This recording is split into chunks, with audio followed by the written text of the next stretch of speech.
Welcome to the First Unitarian Universalist Church of San Francisco, a welcoming community for the liberal spirit. Are there any liberal spirits here today? I can't hear you. Are there any liberal spirits here today? Well, you found the right place. My name is Greg Stewart, and I serve this congregation as its senior minister. In this religious community, we do not teach people what to think. Instead, we teach them how to think for themselves. For we believe that this present age needs more folk who can make up their own minds about what the evidence leads them to believe. So wherever you are on your spiritual journey, you are welcome here. With all of your doubts and all of your certainties, you are one of us. To all who are here this morning, or this afternoon, I say welcome home. And now at this time, church member Dolores Perez Priam will introduce our distinguished guest. Dolores?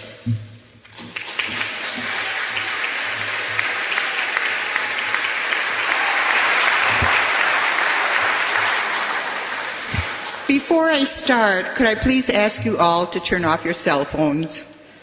Thank you. I want to say a few words about our esteemed guest, Noam Chomsky, who we all respect and admire. When I asked Professor Chomsky to come to speak to us at the Unitarian Universalist Society on behalf of Unitarian Universalists for Peace, San Francisco, and the School of the Americas Watch, San Francisco, he only agreed to come because he wanted to talk directly to activists. And here we are, right? As the title of this event suggests, our nation is in crisis. We need to hear the words and ideas of this insightful man.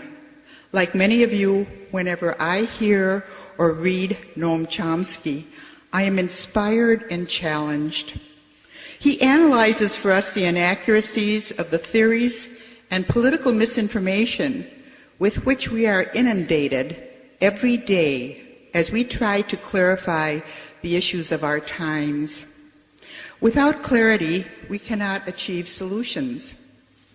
In trying to address the problems of our society, whether to stop the wars, defend civil rights, or achieve social justice, we have had strong intuitions about what we must do to make things better. Dr. Chomsky's research and writings have not only confirmed our intuition, but have provided answers to these concerns and have emboldened us to walk the path of activism through rethinking, reconsidering, and recommitment to our work. I come to you today to introduce Noam Chomsky and to thank him and acknowledge how grateful we are for his prophetic voice and a lifetime of sharing his scholarship and truth with us. So with gratitude for his generosity of spirit, let's give him a big, warm San Francisco welcome.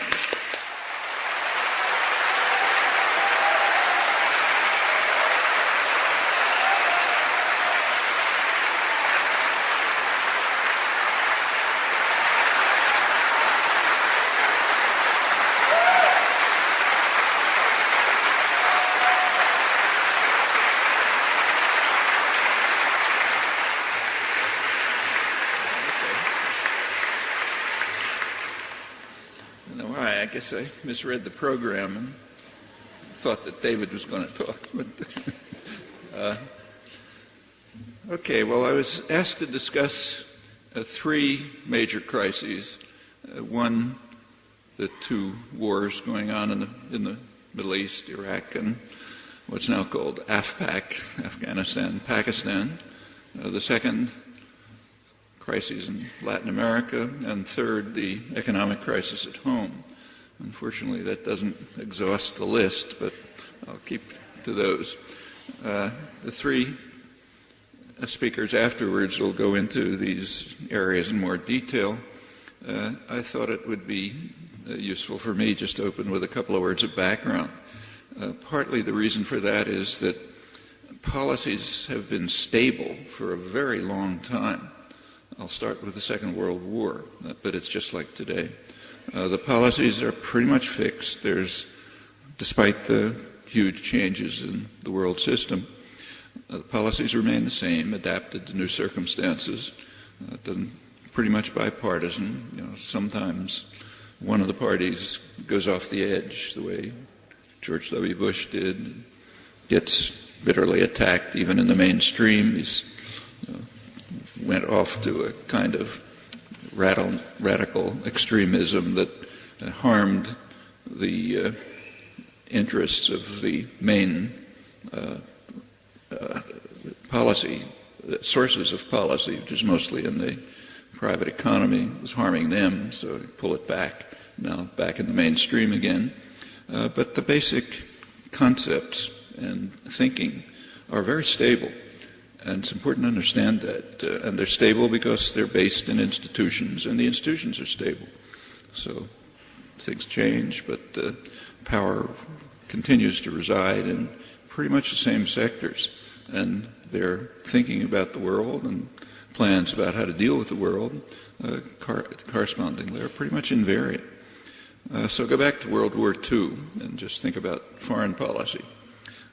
During World War II, from 1939 to 1945, there were high-level meetings of high officials of the Roosevelt administration, State Department, planners, and others from the Council on Foreign Relations, the main extra-governmental input into foreign policy. And they took for granted from 1939 that the war was going to end with the U.S. in a dominant position in the world. The U.S. was going to replace Britain as the world dominant power. The only question is how dominant. And they developed a concept which they called the Grand Area. The Grand Area was going to be a region where the United States, I'll quote some of the phrases, would hold unquestioned power with military and economic supremacy throughout the Grand Area, and would act to ensure the limitation of any exercise of sovereignty by any state that might interfere with its global designs. Well, that's the Bush Doctrine from 2002, which caused such anger and fury. Pretty much the same. And it's been, I won't go through the record, but it's been pretty much the same from 1939 till today. Before the World War, the United States was the richest country in the world by far, but it wasn't really a major player in the world. It was in the hemisphere, to an extent in the Pacific. It had entered the Middle East, sort of horned its way into the Middle East, but still Britain was the major player, though not the richest one. Well, they knew that was going to change. So what would the Grand Area be? Well, at a minimum, the Grand Area was going to include the entire Western Hemisphere, the traditional backyard, the Far East. Other powers, including the victims of Japanese aggression, were kept out of the arrangements of the San Francisco Peace Treaty that formally ended the Pacific War. The Asian countries, except for the Philippines, which was a colony, just refused to attend because their interests were eliminated. The charges against the Japanese, even the trials, began in December 7th, 1941. That's 10 years after Japanese aggression over Asia, devastating effects. So they just stayed away, even India. So the Far East was going to be included in the Grand Area. The former British Empire, all of it, which the United States would take over, and of course the Middle East. That's the Grand Area at the beginning. They assumed at the time that Germany would survive the war and, in fact, be a dominant power in Eurasia, so there would be a U.S.-controlled world with the borders that I mentioned and a German-controlled world. Well, as the Russians began to wear down the German forces, the Wehrmacht, it became clear, it was becoming clear by about 1943 that Germany was not going to survive the war. So the Grand Area Planning expanded to include as much of Eurasia as possible, but certainly Western Europe, which is the commercial, industrial, economic core of Eurasia was at the time. Well, that's the Grand Area. And this conception of world order remains constant. Terminology changes. Everybody's familiar with the Bush II doctrine. People are less familiar with the Clinton doctrine, which was actually more extreme than Bush. It was just presented with a quiet voice, not brazen arrogance, didn't arouse antagonism. According to the Clinton doctrine was that the U.S. has the right to use force anywhere to protect markets and resources. Now that's considerably more extreme than Bush II. Bush II and his planners insisted on pretexts, like you had to you're trying to establish democracy, or trying to eliminate weapons of mass destruction, or whatever it might be. But the Clinton doctrine required no pretext. Just, we want to control markets and resources. If there's any barrier to that, we have a right to use force. In fact, if you read the documents of the Clinton era on the use of nuclear weapons, for example, they're just mind-blowing. I think they're the most extreme ever. That's Clinton. We're now back to a kind of a Clinton period, more in the center, but that's what the center is. Well, going back to 1945, the Grand Area Planning laid detailed plans to how to run it, and sophisticated plans. And they're very significant because they were in fact implemented. Not surprisingly, it was pretty much the same people who were running the State Department, the new National Security Council, and so on after the war. So what you look at the post-war history, it pretty much implements these plans. Well, the basic idea was that each region of the world in the Grand Area was assigned what they called its function. For the global south, third world, the function is essentially to provide resources, markets, investment opportunities, cheap labor, later other services like export of waste and pollution, which is a major factor now. So that's the function of the South. At the time, the United States wasn't much interested in Africa. So the planners, George Kennan, wrote the basic documents. He decided that we should give Africa to the Europeans to exploit. That's the term that was used for their reconstruction from wartime damage. And if you think about historical relations between Europe and Africa, you can kind of imagine a different relationship, but that apparently never even crossed anyone's mind. There's no discussion of it. So we'll hand it over to the Europeans to exploit. Middle East oil reserves were different. We're going to take them. In fact, the U.S. had already started taking them. There was a mini-war going on between Britain and the United States during the Second World War over who was going to control Saudi Arabian concessions. That was understood by the 1930s to be the jewel in the crown. And in fact, U.S. planners were worried that, as they put it politely, the British are trying to diddle us out of our concessions in Saudi Arabia by giving the ruling tyrants gifts. So therefore, Roosevelt was convinced to declare Saudi Arabia to be, its newly created Saudi Arabia, to be a democratic state helping in the struggle against fascism. That made it eligible for Lend-Lease aid, so we could buy off the royal family to grant us the concessions. The British didn't like it, but they were in a weak position, of course. That was the Middle East, and there was no question about who was going to run that. Back in the mid-40s, it was described, the State Department, as a stupendous source of strategic power and one of the greatest material prizes in world history. When Eisenhower came along, he called it the most strategically important area in the world. One of the top planners, a burly New Dealer, pointed out that control over Middle East oil would provide the United States with substantial control of the world. So that's no small prize. And hanging on to the Middle East is critically important. That's basically the background of the wars going on in Iraq and AfPak.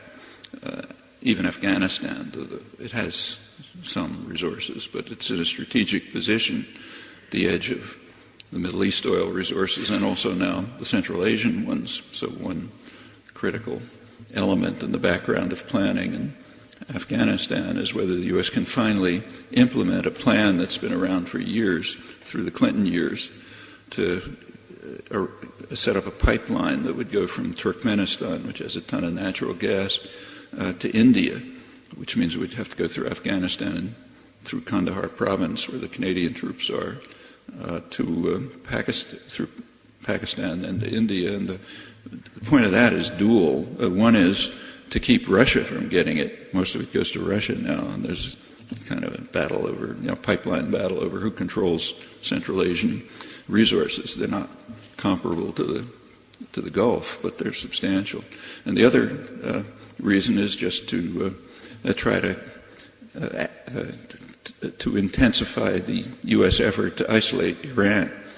The natural source for India for fossil fuel, petroleum, and so on, is Iran. And there are plans for an Iranian-Pakistani pipeline, and the U.S. wants to block that. And the idea is if you can provide a Turkmenistan through Afghanistan, Pakistan pipeline, that'll keep the Indians away from making deals with Iran. India is playing a complicated game on this. They're not quite going along, but partially so. The U.S.-India nuclear arrangements last year, which essentially exempted India from the Non-Proliferation Treaty, allows the United States to contribute to their nuclear programs, which of course means indirectly their nuclear weapons program. It's also partly seen against that background, part of the effort to prevent Iranian entry into the world. And this is a pretty serious business. There now is, as you may know, a China-based regional alliance, the Shanghai Cooperation Organization, which includes China, of course, Russia, all the Central Asian states, Mongolia, and it has as observers Pakistan, India, and Iran. The United States asked for observer status and was turned down, so it doesn't have observer status. And they've already passed resolutions calling for ending of all U.S. bases in Central Asia. There's a lot of jockeying about that. And they're also making moves, especially China, towards the Middle East, the real investments in Saudi Arabia and so on. And that's really threatening because that's, remember, the most strategically important part of the world, mainly Saudi Arabia. And if you control that, you can control the world. So there's a lot at stake. What's in the background of Afghanistan and Iraq is not slight. I mean, Iraq itself has probably the second largest oil reserves in the world. Well, you'll hear more about that later. Let's turn quickly to Latin America. In Latin America, the internal documents, which have since been released, make this planning extremely clear. It's back around 1950. They identify the primary threat to U.S. interests in Latin America as radical and nationalistic regimes that appeal to the masses of the population and seek to satisfy the popular demand for immediate improvement in the low living standards of the masses and development for domestic needs. I mean, if this kind of stuff sounds like it's coming out of a Maoist pamphlet, it's not surprising. The business classes are dedicated Marxists, vulgar Marxists, just the values are inverted. And they are always talking about the masses and this and that and what we have to do to control them. So the rhetoric is kind of like Maoist pamphlets, just different values. not so different sometimes. Well, the radical and nationalist regimes that appeal to the masses of the population, they want development for domestic needs. Those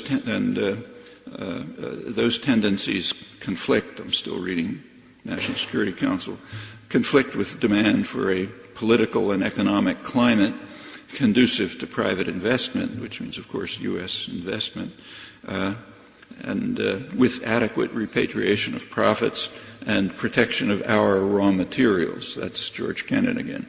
They're our raw materials by accident. They happen to be somewhere else, but we've got to protect them. And Kennan, in fact, is considered a kind of at the humanist fringe of planning, was very much in favor of supporting police states and violent repression to ensure the protection of our resources and our interests in Latin America. This conception is not just applied to Latin America. The United States is a global power, so you find the same thinking all over the world. For example, when the U.S., to take a currently crucial case, Iran, when the U.S. and Britain overthrew the parliamentary government of Iran in 1953 and installed a brutal tyrant who reigned until 1979, the New York Times, expressing the doctrinal wing of the power system, their editors published an editorial praising, they knew what was happening, no secret about it, praising the overthrow of the parliamentary government and saying that it will provide an object lesson to underdeveloped countries with rich resources that go berserk with fanatical nationalism. Now they'll see what happens to them if they try to take our resources. They were thinking of trying to nationalize our resources there. So this was a good thing, and installing the Shah was fine. They said it's going to be more troubles like this elsewhere, but maybe sensible leaders will understand the penalty they pay if they try to interfere with grand area planning, our military and economic supremacy and access to the resources and raw materials and markets which are ours by right. That's why you never get any criticism of anything in the doctrinal system. There are criticisms of U.S. power because it's costing too much. So like, say, Obama, he's considered a principled critic of the Iraq War. His criticism, if you look back, was that it was a strategic blunder. It's costing too much, it's not going to work, and so on. In fact, what he said was pretty much what you could read in Pravda in 1985 when the Russians had invaded Afghanistan. In the press, there were condemnations of it as strategic blunder. It's going to cost too much. We're not going to get enough. It's not worth it. In fact, if we had records, I'm sure you could have heard it in discussions of the German General Staff after Stalingrad, when they recognized that a two-front war was a strategic blunder. Should have knocked out England and then gone after Russia. So there is criticism of strategic blunders and errors and failures of that kind, but that's about the limit. And anywhere in the doctrinal system, maybe way out at the fringes, something else, but it's very constant. Vietnam War is a perfect example, no time. Well, continuing with another aspect of planning back in the 1940s with regard to Latin America is that we must make sure that they avoid what was called excessive industrialization. Excessive means competing with the U.S. So if they want to develop a steel industry, say in Brazil, that's okay, but it should be the kind of steel that we don't want to bother producing, low-cost, low-tech steel, but not competing with us. So we got to block excessive industrialization policies that are directed to improving the low living standards of the masses and so on. And a good bit of the history of the U.S. and Latin America, right up till today, is just the playing out of this thinking. It's pretty familiar. Back in the 18th century, Adam Smith, who was essentially preaching in a more nuanced form than today, but pretty much the same ideas that we preach to the Third World. He advised the American colonies after liberation to follow the proper principles of economic thinking, which are still the proper principles. His advice was that the newly liberated colonies should follow what we now call their comparative advantage. Do what you're good at. So send fish and agricultural products and fur and so on, but don't use import superior British goods. That's economically efficient. Anything else would violate the holy principles of economics, which haven't changed much. He also urged the United States not to make the mistake of trying to monopolize its resources, but rather leave them open to the world, meaning primarily England at that time. That's economic realism, the same doctrines preached by the World Bank and the IMF to the Third World. Well, the United States didn't follow the advice. Alexander Hamilton, who ran the economy, ran a state-directed economy. He set up huge, very high tariffs. The U.S. had the highest tariffs in the world during the period of its economic growth, huge economic growth. Keep out cheaper British manufacturers. That's how the U.S. was able to develop a textile industry and everything that spun off the textile industry, its first stage of industrialization. Later, steel industry, same, didn't use superior British steel. What's now called piracy and barred by the World Trade Organization, namely taking superior technology from more advanced countries and using it and adapting it. Very extensive state intervention in the economy. All of this went on right until the Second World War. By that time, the U.S. was far and away the richest country in the world. Everybody else was destroyed. And it was sort of willing to toy with some version of free trade because you figured we're going to win, so let's have free trade. But it didn't end there. In fact, that began the biggest period of state intervention in the economy in the United States, which runs right up till today. And that's the development of high-tech industry. I mean, if you use the internet and computers, lasers, fly on airplanes, that kind of thing, it's most of the work's coming out of the state sector, serious work. So the taxpayer's paying for it, and ultimately, if anything works, it gets privatized. And the fundamental system is that cost and risk are socialized, and profit is privatized, and we call it free markets. But the U.S. didn't follow the advice of the best economists and therefore prospered. There were countries that had to follow that advice because they had not freed themselves from British force. India, Egypt, Britain and France and others.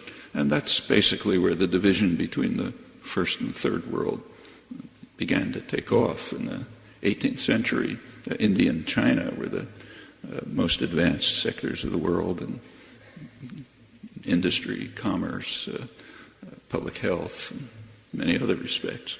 Well, that's with regard to Mexico, the crucial part of Latin America. There was further thinking. So in around 1990, there was a strategy development workshop at the Pentagon evaluating U.S.-Mexico relations. And they found these relations to be, in their words, extraordinarily positive. I mean, not troubled by stolen elections, huge repression, and crushing of the labor movement. All of that was fine. So everything was extraordinarily positive, but they did see a cloud on the horizon. The cloud was what they called a democracy opening in Mexico, which they feared might bring into office a government more interested in challenging the United States on economic and nationalist grounds, violating grand area thinking. And they had a cure.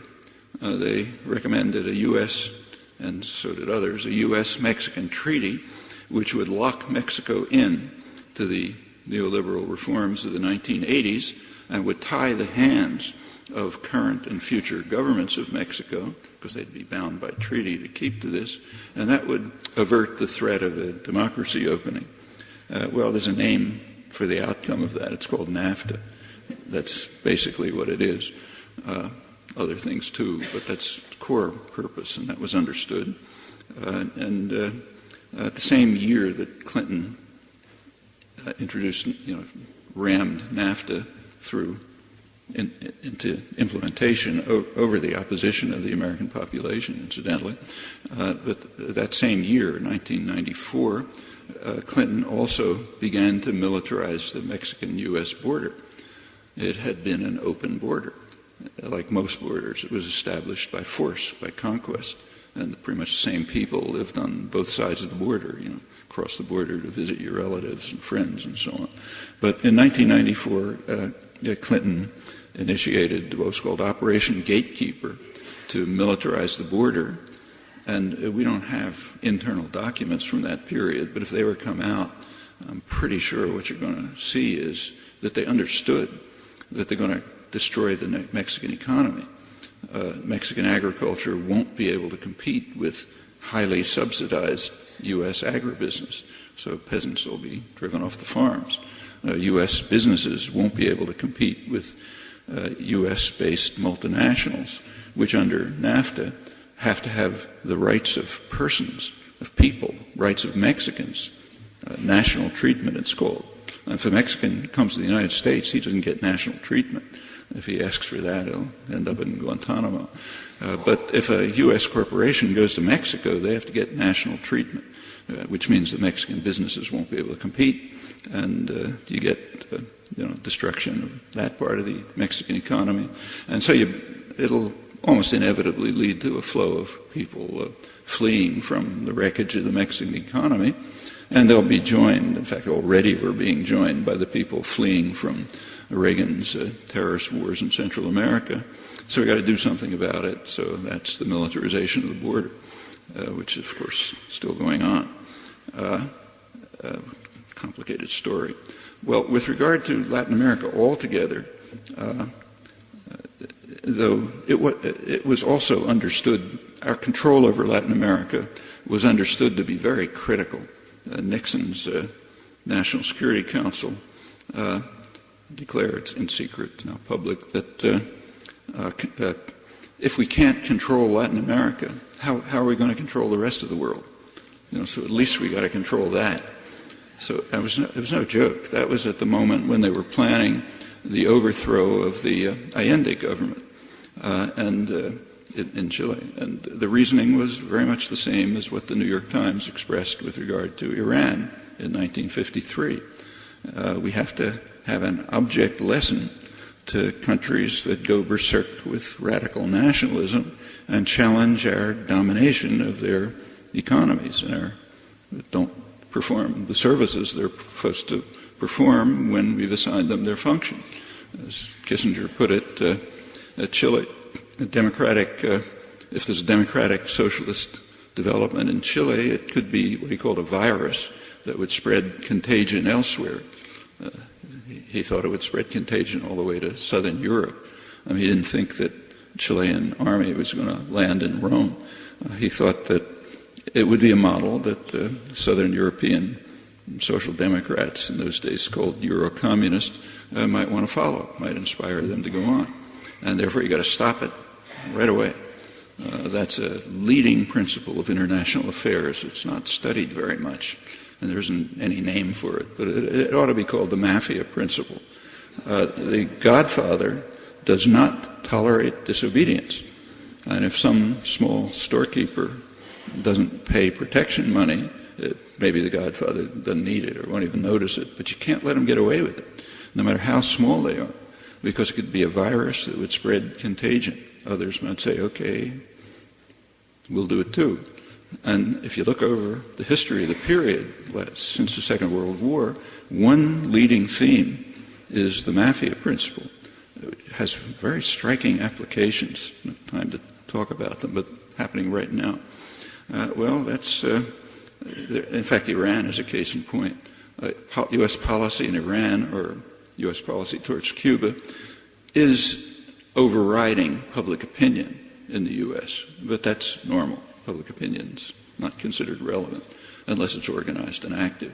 and too much of a nuisance. But it's not in these cases. But what's more interesting about Iran and Cuba is that U.S. policy is overriding major economic interests.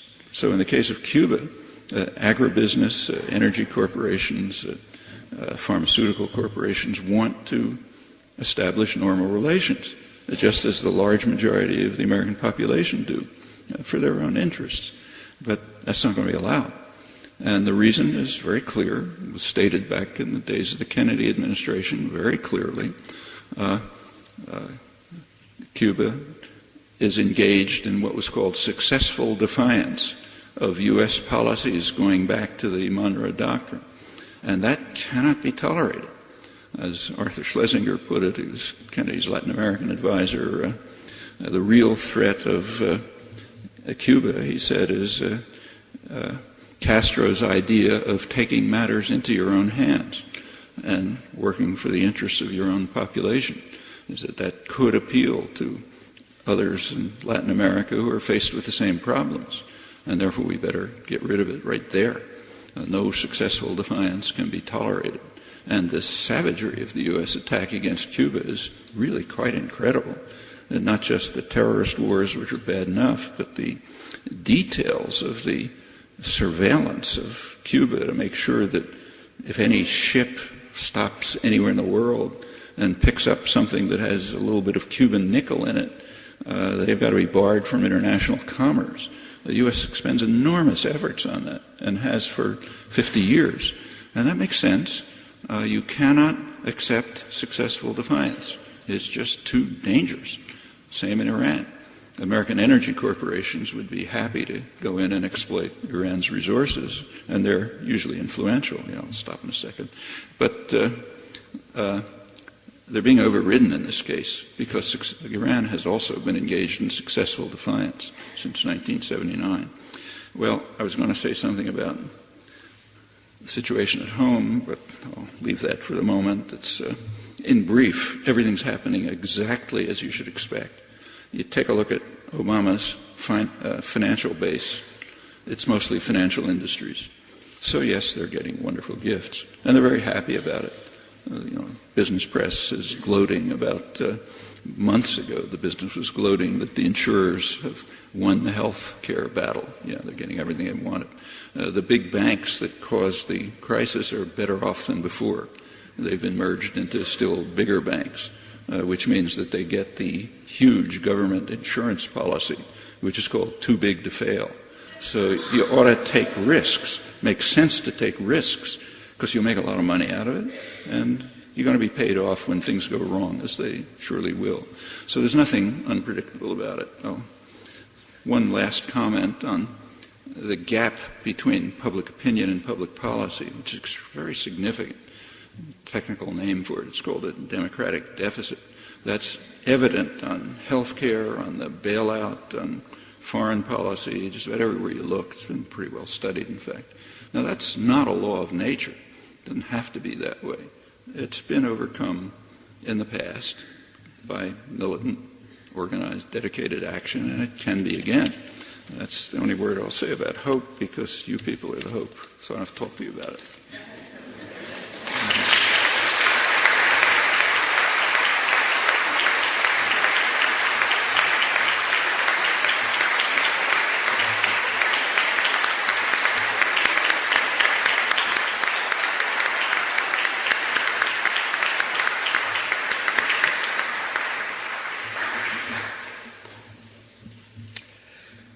Well, buenos días a todos y todos. Afternoon.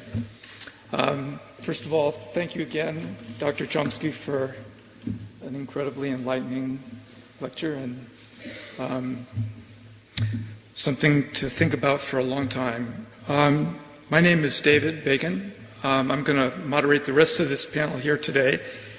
And this is intended to be a dialogue between Dr. Chomsky and activists or people who are active in our local community here. And because we are concentrating on what the meaning is for our community here, I want to say, first of all, it's a great thing that we are meeting in this church here. This was the church where slavery was defeated in California, and Thomas Starr King, who's memorialized on the wall there, was the main reason why California came into the United States as a free state and why we never had slavery and plantations here. Right across the street is the International Longshore and Warehouse Union, and it was the general strike here in San Francisco that made our community and the politics of our community so much of what it is today. So this is a good place for us to meet and to talk about all of this. What we are going to do today is we're going to have 3 separate presentations, short presentations, and then we're going to ask Dr. Chomsky to respond to them. And I think that by that time we're going to have to dog this one off because our time will have run out. So to begin with, I want to introduce our first presenter, Antonia Juhas. Antonia and I share an interest in Iraq and the oil in Iraq, and I think we owe her a great debt of gratitude because we've all said all the way along that the war in Iraq was a war for oil, but it was Antonia that really put that into the media and into the national political discourse here. She wrote 2 books, one of them about oil itself, The Tyranny of Oil, and also The Bush Agenda, Invading the World One Economy at a Time. She's an associate fellow for the Institute for Policy Studies and currently is the director of the Freedom from Oil campaign at Global Exchange here and a policy analyst with Foreign Policy in Focus. Her bio notes that she was arrested multiple times. In fact, I think all of us have been arrested multiple times, and maybe we should announce how many times and see who comes out the winner here. In any case, Antonia? Thank you.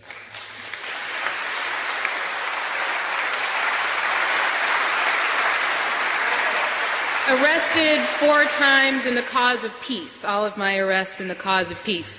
Well, this is an incredible honor.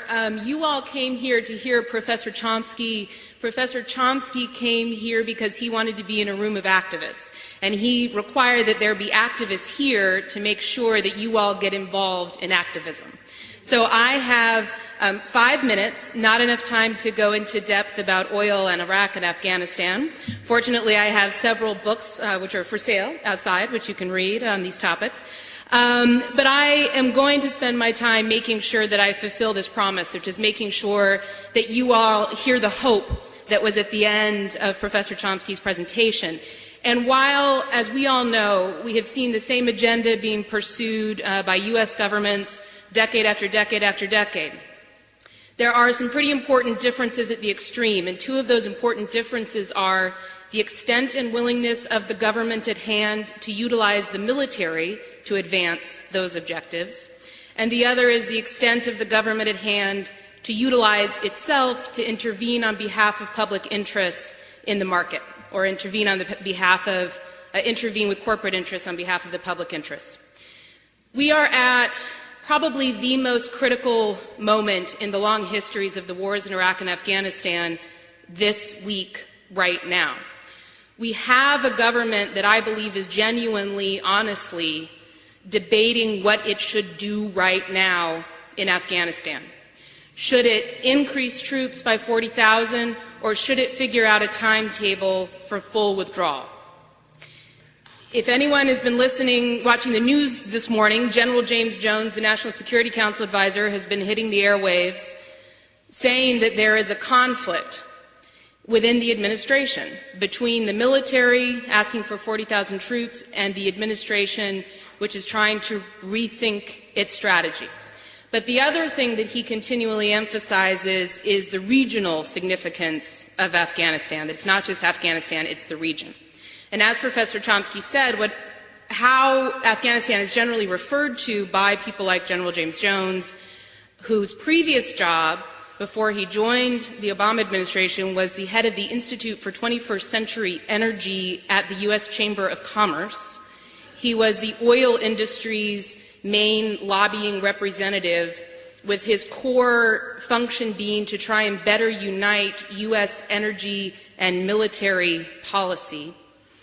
General James Jones is the head of the National Security Council now, and the way that he refers to Afghanistan is as the energy corridor. So it's Kazakhstan, Azerbaijan, Uzbekistan. There's a lot of oil up there, and it has to get out to here some way. And that's Afghanistan and Pakistan. However, we are at a moment where, for the first time, the majority of the American public opposes the war in Afghanistan. Almost 60% of the American public opposes the war. Almost 70% of Democrats oppose the war. And there is real internal debate within the Congress, within the administration itself, on what is the right method to deal with attempting to hold on to this oil, right? So the U.S. government has always tried and always has used the military to get oil. But how much military? There's a reason why the Clinton administration did not fully invade Iraq, but instead did aerial bombardment, right? And then the Bush administration came in, and it brought in, at this point now, hundreds of thousands of troops that have occupied the nation, brought in troops in Afghanistan that have now been occupying the nation. And on Wednesday, we start the 9th year of the invasion of Afghanistan. That's this Wednesday. This week, the Congress is debating the Defense Authorization Bill. This week, the Obama administration has said that in this week or the next week, it's going to decide on its strategy for Afghanistan.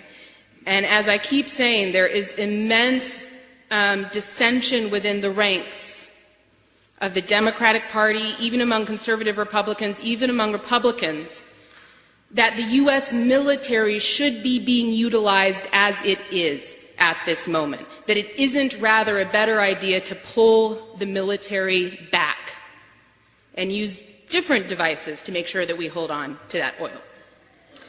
I think we all are in the column that firmly believe that the military shouldn't be being used. 8 U.S. soldiers and 2 Afghanistan police officers were killed just yesterday in Afghanistan. August was the highest death toll for U.S. soldiers in Afghanistan. Since from January to August, 1,500 Afghani citizens have been killed.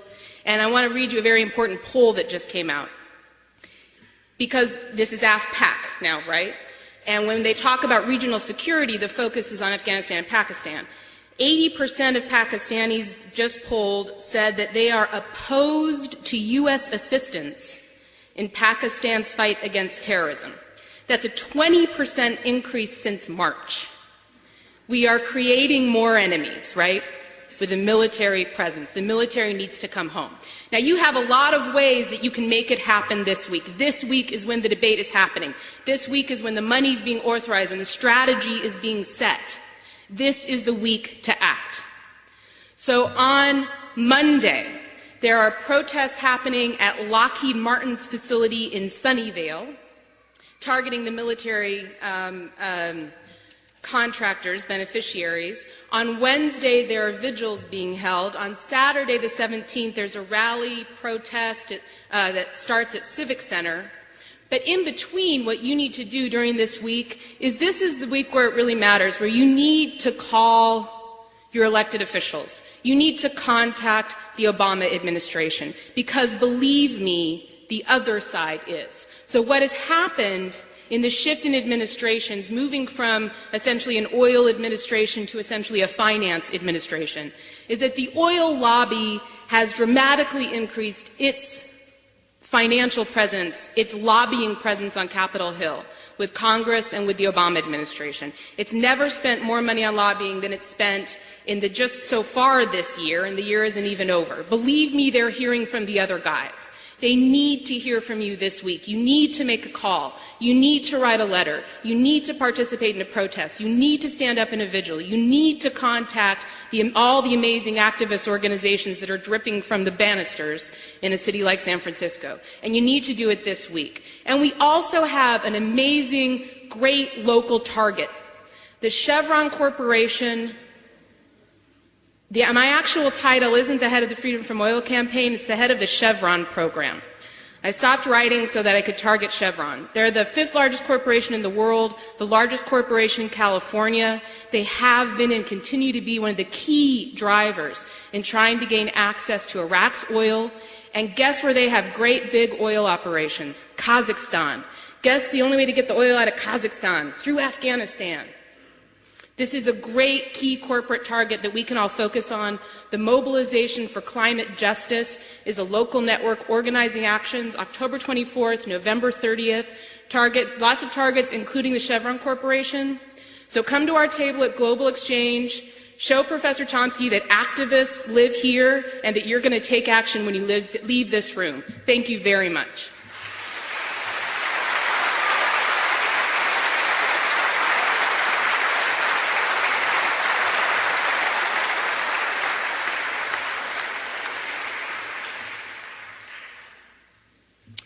You know, another reason why this place is important is because we're just a couple of blocks away from Auto Row, what's left of Auto Row, which is where the civil rights movement in San Francisco had its greatest and largest demonstrations here.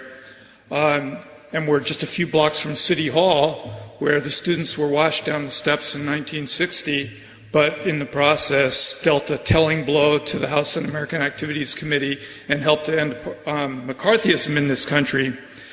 We have a new civil rights movement in the Bay Area here, and the fact that we do, I think, owes a great deal to our next speaker, Steve Williams, who is one of the most brilliant community organizers that we have, not just here in California, but nationally as well, too. It's overwhelmingly a movement of young people who are questioning the basic nature of our system, and that owes a lot to Steve as well, too, who co-authored a book called Towards Land, Work, and Power, which is really a treatise on political economy for young organizers. Steve is the co-founder and co-executive director of POWER, People Organized to Win Employment Rights, which is a multilingual, multiracial membership organization for low-income workers and families who are fighting for economic, gender, and racial justice here in San Francisco. Steve?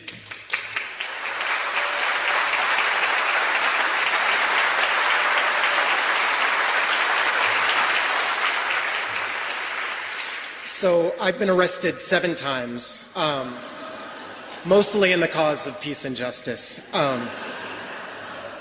And I'd first of all just like to congratulate Professor Chomsky for an amazing act of intellectual acrobatics, sort of connecting the crises that are taking place all around the globe right now. And I think it's critical to sort of remember what Antonia is pointing out, that the way that the ruling elite in the United States has responded to these crises is war. And it's not just war abroad, but what we're seeing more and more is that that war is happening inside the borders of the United States.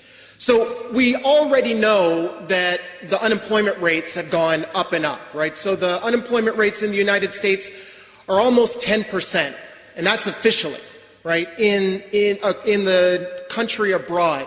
In the African American community, it's more than 15%. In the Latino community, it's more than 13%. Those are just the official numbers. When we look at those people who are out of the system, or those people who are just piecing together one small part-time job with another small part-time job, the number grows to about 30 million people, larger than the whole population of Canada.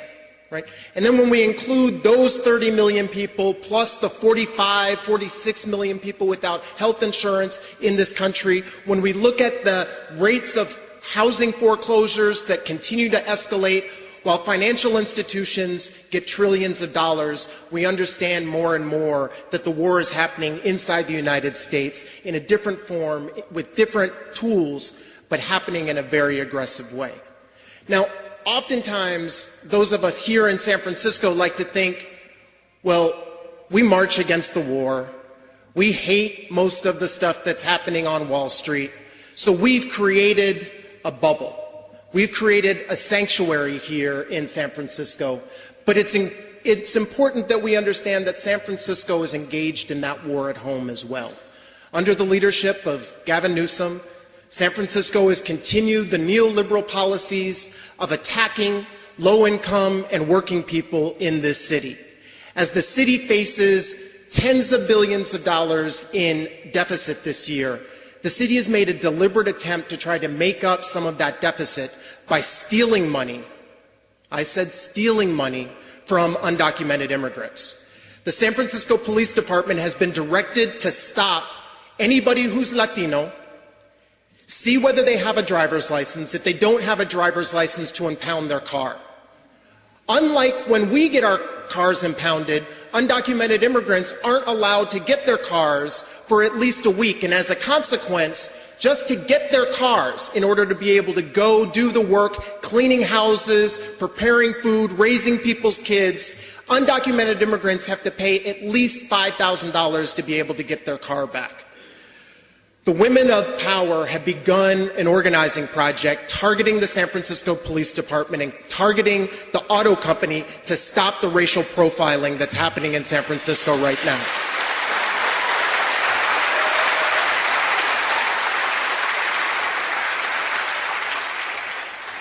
But the attacks aren't just happening on the Latino community.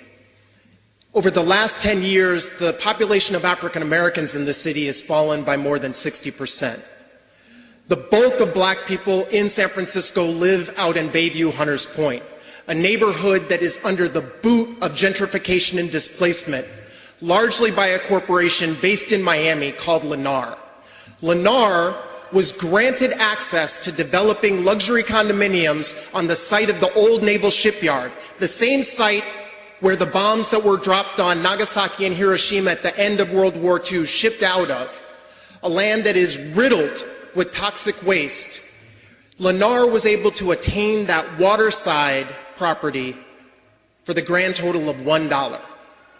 Now, I'm sure that we could raise way more than $1 today if we tried to collect money to say that we're interested in developing Bayview Hunters Point, the naval shipyard, in a way to meet the needs of the residents of that neighborhood. But we were never given a choice of pursuing that interest.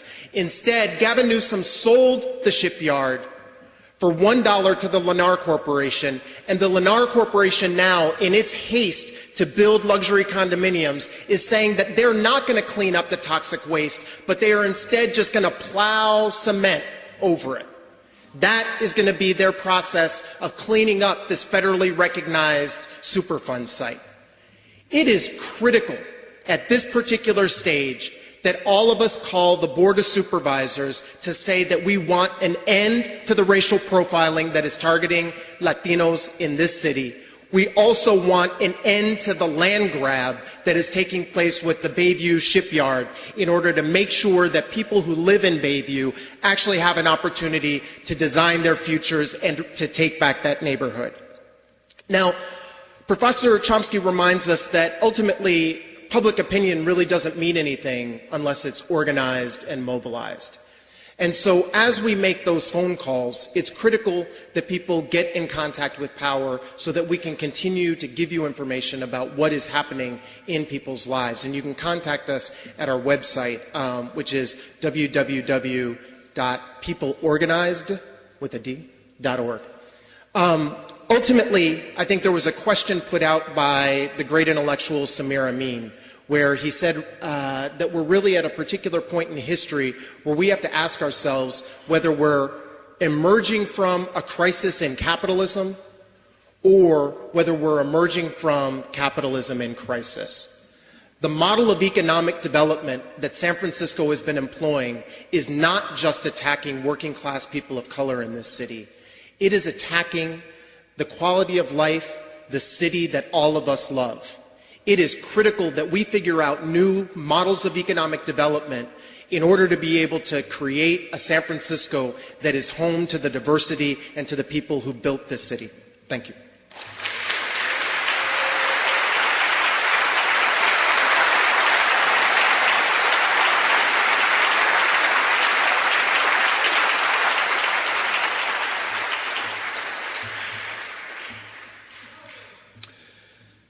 Well, now it's my turn.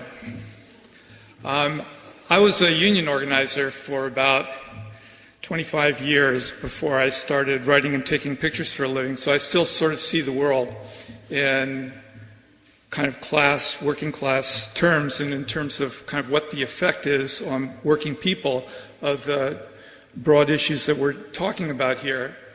And so that's where I want to start, is looking at how the operation of the global system that Dr. Chomsky described, what its impact is on working people, on the grassroots of people around the world. And maybe we could start by looking at Colombia, because we're going to have a free trade agreement with Colombia in Congress next year, and we ought to understand how people in Colombia look at it and what the impact on them it's going to be. Colombia is already a country that's full of refugees, partly because there's been a civil war for the last quarter century there, partly because paramilitaries are killing social activists and trade unionists. 100 trade unionists die every year in Colombia. 3,800 trade unionists have died in Colombia since 1986. Partly because Colombia has been under pressure for decades from the International Monetary Fund and the World Bank to cut its public sector budget, which in turn causes mass terminations. This January, 42,000 state agency workers alone. The money that Colombia's government saves by cutting social services and people's jobs then gets turned over to foreign banks and lending institutions in order to make Colombia more attractive to foreign investors.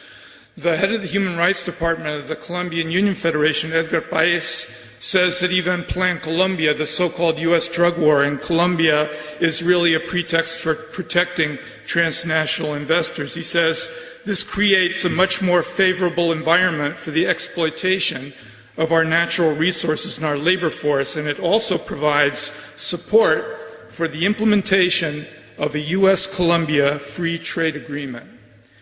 A free trade agreement with Colombia essentially is going to recreate the experience of the increased U.S. penetration of Mexico that we saw under NAFTA, or the penetration of Central America under CAFTA, politically, economically, even militarily.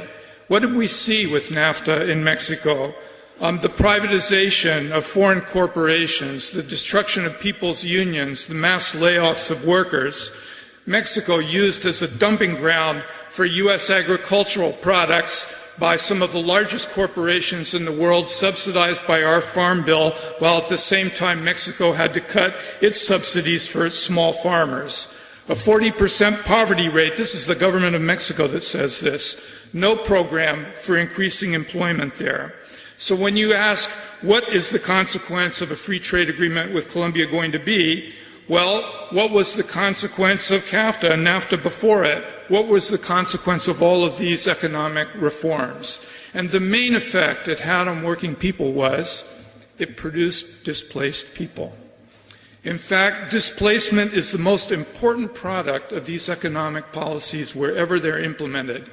In the time that NAFTA's been in effect from 1994 to now, 6 million people from Mexico have come to live here in the United States.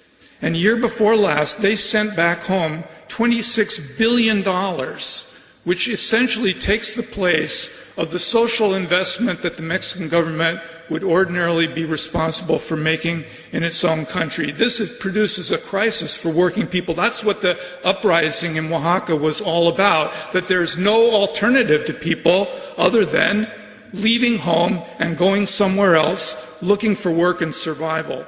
So these trade agreements, they don't stop the flow of migrants, they produce it. And then our immigration policies and laws regulate it. In fact, displacement and migration, they're not some kind of byproduct of trade agreements or this economic system, because our economic system here in the United States is dependent on the labor that this displacement produces. But increasingly, that labor is now being criminalized. We saw all the big raids that the Bush administration had in meatpacking plants in the last couple of years. Now we see mass firings like the 1,800 people at American Apparel in Los Angeles who are losing their jobs. This is the Obama administration's immigration policy. So our Congress and the administration aren't trying to stop migration, because nothing can. It's not really about keeping people from crossing the border at all. It's really about making workers vulnerable and unequal, because inequality means lower wages and higher profits for employers. And if you think I'm just blowing smoke, this is the Council on Foreign Relations, which says that the purpose of our immigration reforms should be to reform the legal system so that it operates more efficiently, responds more accurately to labor market needs, and enhances U.S. competitiveness. As a trade unionist, whenever you hear competitiveness, U.S. competitiveness, employers' competitiveness, you know what that means. It means people losing their jobs. It means low wages. So I want to end by asking some questions here, really. Can we really have a movement of solidarity between the people in our country, people like you, like me, ourselves here sitting in this room, with people in Colombia or in Mexico or in Central America that doesn't tackle the basic corporate program on trade and displacement and investment? How can we stop the corporate effort to increase profits and investments in Colombia or Peru or Central America or Mexico, all of the countries where these agreements are in effect, by attacking the standard of living, labor standards, or labor law? How can we work to increase the security of workers and farmers and to reduce displacement and forced migration, but also recognizing that for some time to come, people are still going to be displaced, are still going to be crossing that border, looking for work? How are we going to be able to keep people from being criminalized? How are we going to be able to defend the rights of those workers who are being forced into migration? Thanks.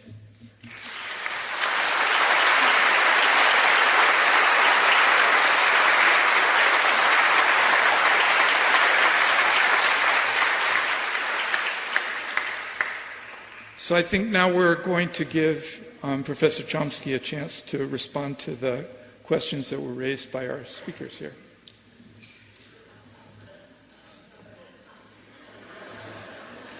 Well, I'd like to exploit the opportunity, but it would be exploiting. I talked too long altogether. I think it would be more constructive to turn it over to the audience. Well, I think we would like to hear. Okay. Well, there are a couple of, there's several themes that were brought up which are quite accurate and could be extended. So, Antonia pointed out, among other things, that there's a debate going on about Afghanistan and its policies. There's a kind of a debate going on, but it's sort of a strange one. One voice is missing in the debate: Afghans. They're not supposed to participate. And it's taken for granted, like nobody talks about it. It's our world, we own it, we run it, we'll decide what to do in our interest. And it doesn't mean you and me, it means those who control policy and control the economy. They'll decide, and nobody else's voice matters. It doesn't matter what the American population thinks, and what the Afghans think amounts to zero. At least you see some references to the fact that the U.S. population is opposed. What about the Afghans? They're not supposed to play any part in this decision. Well, it's not that they're silent. They're not silent. For example, there's an Afghan peace movement, pretty significant one. They have some very eloquent spokespersons. We don't know exactly the scale of it because, you don't investigate that kind of thing. You try to count the number of people with guns or something like that, but not the peace movement. But there is information about it. One of the most eloquent spokespersons, if you haven't read her, you should, is Malalai Joya, who's an incredible young woman, I guess not so young anymore, who lived through the Russian occupation, the warlord regime, U.S.-backed warlords after the Russian occupation, tore the country to shreds under the Taliban, who were actually welcomed because the warlords were so monstrous, and under the current regime, which is the warlords again. It's called the Karzai regime. And throughout this whole period, she's been constantly engaged in constructive opposition, things like trying to organize girls' schools in villages, health programs, and so on. How she survived is a miracle. She was elected to the parliament with plenty of support, but continued to criticize the members of the parliament, the warlord gangsters. And she was thrown out of the parliament. She's living underground, heavy protection. But she has a voice. And she has a book that just came out a while ago, which is very eloquent. She sometimes speaks. She may be speaking here. But her basic point is the same as that of the Afghan peace movement. What she says is, look, we're perfectly happy to have an invasion from the West, an invasion of schools, hospitals, development. Should be, she doesn't say it, but we should. An invasion of reparations for the crimes we've committed against them. That's a fine invasion, but we don't want an invasion of guns and tanks. That's only going to recreate the horrors. Now we live under the threat of the Taliban, the warlords, the NATO forces, and that's what we want to get rid of. We'll work things out for ourselves somehow. Well, that voice, again, we don't really know how broad it is, but it seems to be significant, and it's silenced. It's silenced because we allow it to be silenced. It shouldn't be. The kind of debate that's going on in Washington should not be permitted to take place. It doesn't matter what your view is, because it's not up to us or Washington to decide what ought to be done in Afghanistan. Invaders have no rights. They only have responsibilities, and that should be understood. Well, that's a voice that's missing. Steve said something actually David in his opening remarks mentioned something quite relevant, which Steve and then David later picked up. He pointed out that the church was at the forefront of eliminating slavery in the United States. But slavery wasn't eliminated in the United States. We know that some amendments were passed during the Second World War, Civil War, but they were never implemented. I mean, they were briefly. There was a period of about 10 years, Reconstruction, when there was sort of semi-freedom, limited freedom for black slaves. It ended in 1877 with a compact between the parties, the North and the South.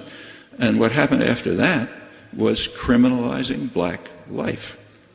Exactly what both of you talked about. Criminalizing the life of the poor, which meant blacks. And it was done, and now it's done by charges of having a joint in your pocket or something, or some other thing. Then it was done by vagrancy or talking too loudly when a white woman is around or some other charge. But effectively, black life was criminalized. And once you were caught in the criminal system, you could never get out of it because you had to pay the costs of the courts, which you couldn't pay, and so it's permanent. So in fact, a permanent slave labor force was formed by starting 10 years after the Civil War. And that form of slavery was much worse than actual slavery for very good capitalist reasons. In fact, reasons that the slave owners used to justify having slaves. And nobody ever answered their arguments. Their arguments were that owning slaves is more moral than renting people. If you own, to be anachronistic, if you own a car, you're going to take care of it. If you rent a car, chances are you won't take care of it. The car will be better off a couple of years later if it's owned. And that was their argument for slavery, much more moral than what's called free labor, that is renting people. Well, the criminalized system under which black life was criminalized, that created a slave labor force where the owners, the masters, had no responsibility. They had no capital investment in the workforce. So they treated them miserably. If you look at the record, it's much worse than slavery. And it's not a small thing. That's a large part of the core of the American Industrial Revolution that took place in the late 19th, early 20th century. A lot of it was based on slave labor, treated much worse than slavery. That lasted until the Second World War. Second World War, there was a need for what's called free labor. You had to have labor for war industry and so on. So, this second worst kind of slavery kind of ended. And in the early post-war period, it was a period of substantial economic growth, best in economic history, in fact, went on until the 70s. And then there was a need for and openings for labor, skilled, blue-collar labor. And African Americans had a chance to move into the society and get a job in an auto plant, get a pretty good contract from UAW, buy a house, have a car, and so on. Well, that ended around the mid-'70s with the neoliberal period being initiated. That's a period of financialization of the economy, sending productive capacity abroad because it's more profitable for the owners and managers, setting workers around the world in competition with one another, which of course lowers wages. That's the point of the trade agreements. Meanwhile, protecting professionals so they're not in competition with each other, so they stay wealthy and do fine. And of course, the owners and the managers, riches beyond the dreams of avarice, as we've seen in the last 25 years. That's the World Trade Organization. That's what's called globalization. Well, that ended the options for black Americans quite significantly, except for a small sector that could kind of make it into the, Harvard Law School. But you got to do something with them. These people who are now superfluous. Well, in Colombia, they do something with them. It's called social cleansing, limpieza social. You send out the paramilitaries and you kill them. Well, we're more civilized. So what we do here is throw them into jail by criminalizing the life of the poor, as both of you pointed out. The pretext, you've got to have a pretext. So the pretext is drugs, but nobody can take that seriously. I mean, just as you can't take seriously the drug war in Colombia. Those are just pretexts. It's our form of social cleansing. And if you take a look at African American history, from the day that the first slave was brought here until today, there's been maybe 25 years, maybe 30 years of some form of freedom. And now it's Hispanics as well, and that's the incarceration rate, as you all know, has gone through the skies. That's the history of the poor. Poor and class and race are reasonably correlated in the United States, so it's critically the history of the black and now Hispanic poor. David gave you some of the statistics, and that's showing it. The one last comment on this stuff. David mentioned that in the Mexican economy, after it's been essentially destroyed, really on purpose, under the trade agreements, there's, what was the figure for remittances? 26 billion. 26 billion, yeah. 26 billion was a year on... Year before last on remittances. Well, that's approximately a quarter of the Mexican economy. Another roughly a quarter is coming from profits from oil. Another quarter is coming from narco-trafficking. Mexico's probably the narco-trafficking center of the world. There are huge areas right on the U.S. border, so everybody in this government knows about them, which have been taken over by narco-traffickers. A lot of them are places where people were forced off the land because, for the reasons David mentioned, they can't compete with U.S. subsidized agribusiness. So they're empty, or they're driven off. They're taken over by narco-traffickers. They're protected by the military who participate in this. Put all this together, it's adding roughly the same part of the economy as oil and remittances. That's the Mexican economy. Well, you can't study it in Mexico. Any editor or journalist will tell you, we can't write about it, or it's a death warrant. If we try to write about it, we're going to be killed. It's worse than Colombia in this respect. But a lot of people know about it. I mentioned David. I happened to be there about 10 days ago, and I was reading the press, and there was a study that came out by two well-known and respected economists condemning the drug war in Mexico's Calderon's drug war, which we're supposed to think is great. They said it's a total farce because it's avoiding the main participants in the drug war, the government and the corporations. They said that corporations, which are big ones, involved in 80% of the economy, they're running the narco-trafficking and making a lot of profit out of it. Mexico doesn't get decertified. Decertification is a blow to countries in Latin America. They suffer from it. Obama just announced decertification for last year. And guess who was decertified? Bolivia and Venezuela. And there's no evidence that they're participating in maybe there's something going on, but minor. Nothing like Colombia, nothing like Mexico, but they're not decertified, because that's a farce like everything else. Just as the criminalization of the population here under the drug war is just old history. That's the way you deal with superfluous populations that you either want to turn into a labor force, and the criminalized population today is a labor force, forced labor, or you just don't have anything to do with them. Well, those are things we got to face.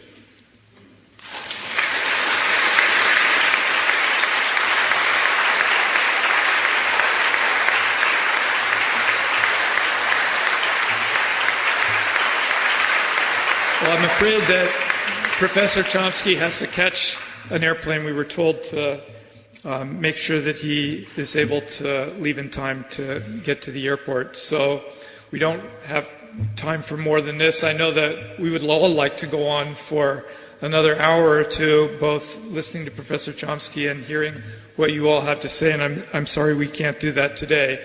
But I would like to give him one last San Francisco welcome and one last expression of our gratitude.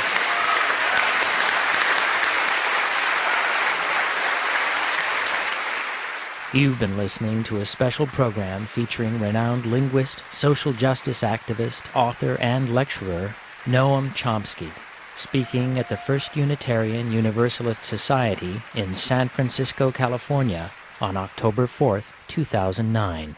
The title of the program is Crisis and Hope in the Age of Obama. Also speaking were the policy analyst and author Antonia Juhas, community organizer and author Steve Williams, and labor journalist David Bacon.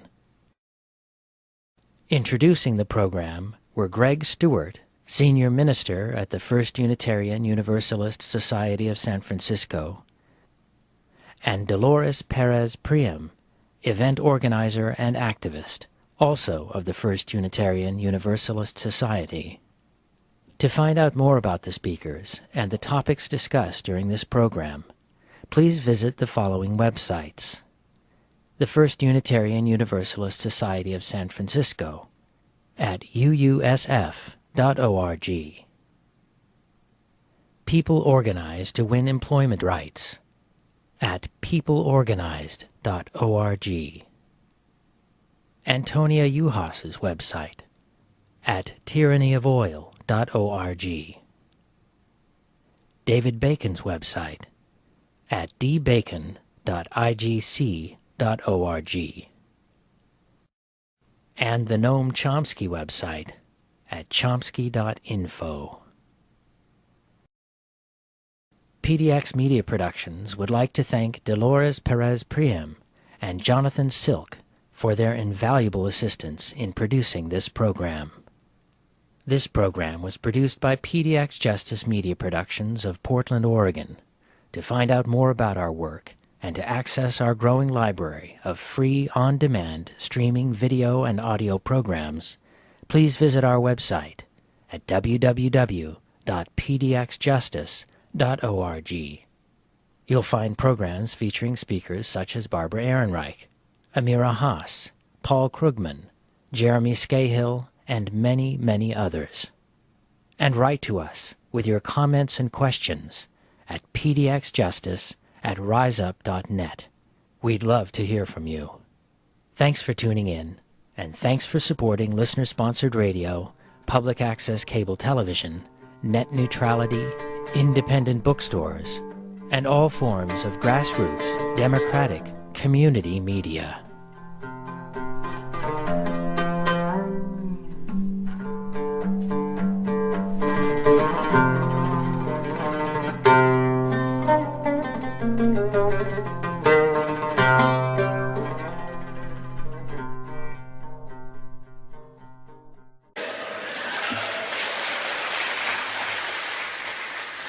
As the title of this event suggests, Our nation is in crisis. We need to hear the words and ideas of this insightful man. Like many of you, whenever I hear or read Noam Chomsky, I am inspired and challenged. He analyzes for us the inaccuracies of the theories and political misinformation with which we are inundated every day as we try to clarify the issues of our times. Without clarity, we cannot achieve solutions. In trying to address the problems of our society, whether to stop the wars, defend civil rights, or achieve social justice, we have had strong intuitions about what we must do to make things better. Dr. Chomsky's research and writings have not only confirmed our intuition, but have provided answers to these concerns and have emboldened us to walk the path of activism through rethinking, reconsidering, and recommitment to our work. I come to you today to introduce Noam Chomsky and to thank him and acknowledge how grateful we are for his prophetic voice and a lifetime of sharing his scholarship and truth with us. So with gratitude for his generosity of spirit, let's give him a big, warm San Francisco welcome.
I guess I misread the program and thought that David was going to talk. Okay, well, I was asked to discuss three major crises.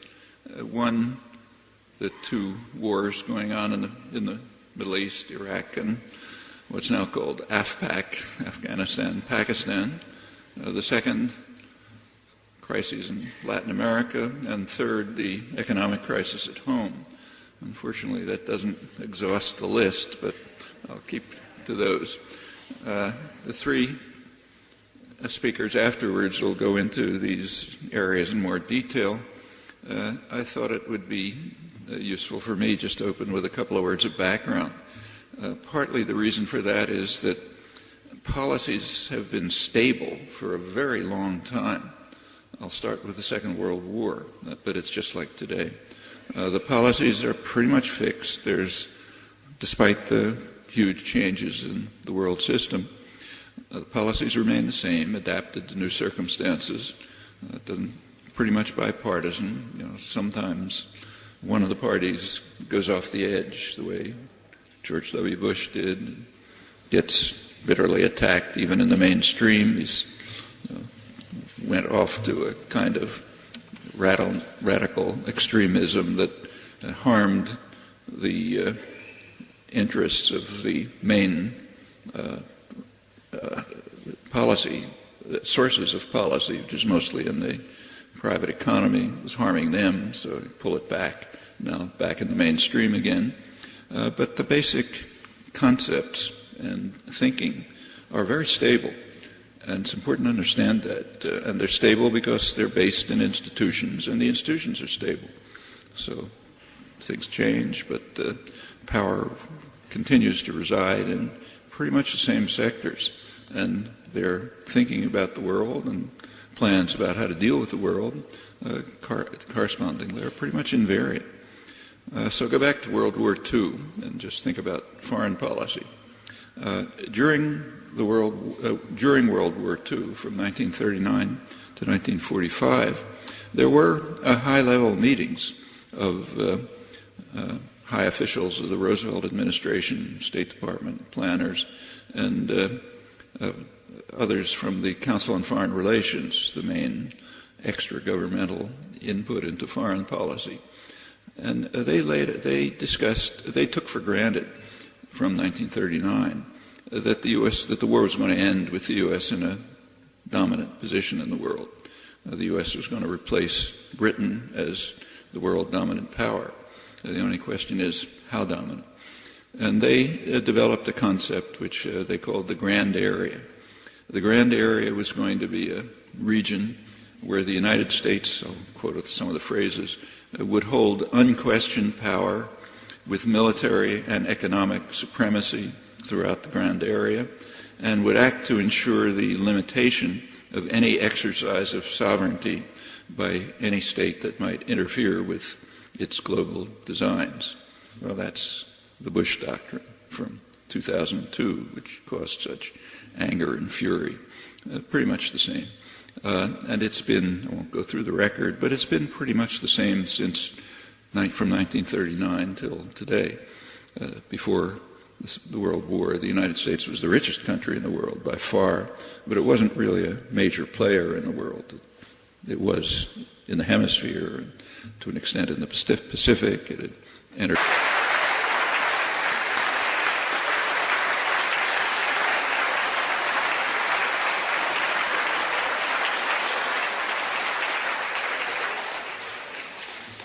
Welcome to the First Unitarian Universalist Church of San Francisco, a welcoming community for the liberal spirit.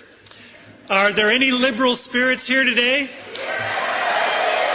I can't hear you. Are there any liberal spirits here today?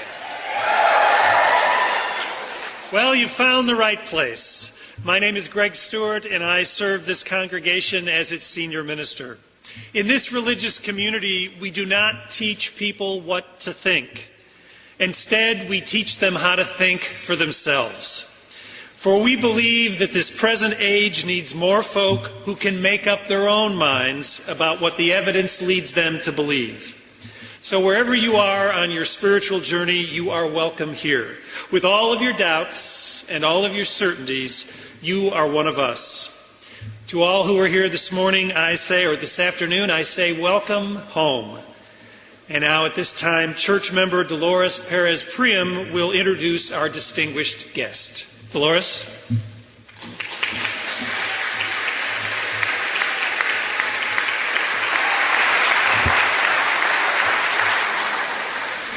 Before I start, could I please ask you all to turn off your cell phones? Thank you. I want to say a few words about our esteemed guest, Noam Chomsky, who we all respect and admire.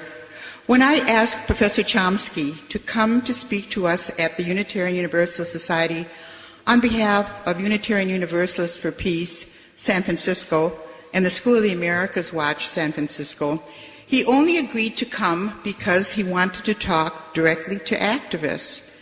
And here we are, right?